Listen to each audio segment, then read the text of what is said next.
Jake Paul is one of my favorite topics. It's one of my favorite topics because I make money talking about Jake Paul. I have sponsors that come in and want a piece of this. I have engagement by you guys. You've clearly let me know that Jake is something that you find interesting, so I love talking about Jake Paul. And the story of Jake Paul is very complicated to tell. And I feel like there's only 5 people out there. Jake would be one of them. Jake's mother would be one of them. Jake's trainer would be one of them. I would be one of them that can tell the story accurately. And it infuriates me. It infuriates me when somebody tells a story and they don't tell it accurately. So, all right. Part of the Jake Paul story that makes this so complicated, the part that makes this so tricky, is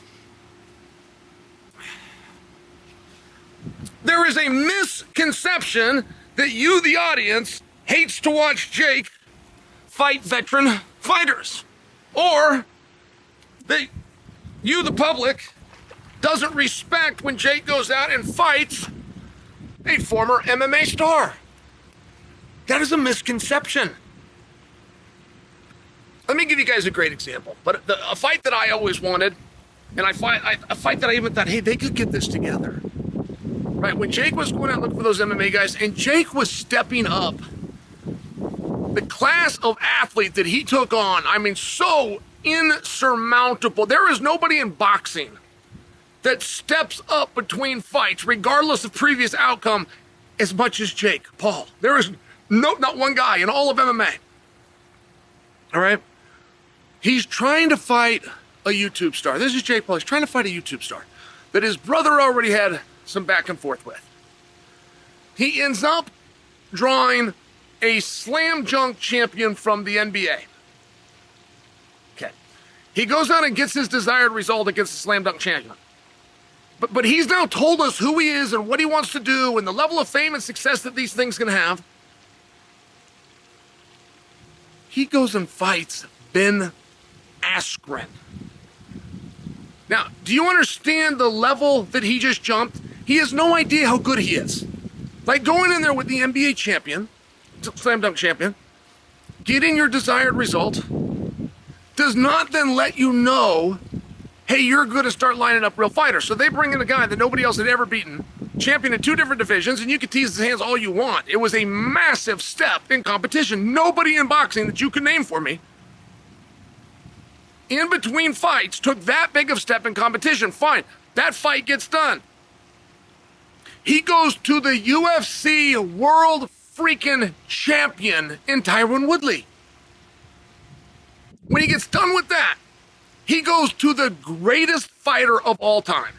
And there's 2 or 3 guys that you could say that same moniker about. But he goes to the greatest ever in Anderson Silva. These are massive step ups in competition. So when this part of the story is going on, I'm really thinking, okay, look, because there is a guy. There is a guy that's well known, and there is a guy, and he's a little bit older. There's a guy that the MMA community would be very impressed if you got the jump on. He is possibly our greatest striker. He's definitely our most feared.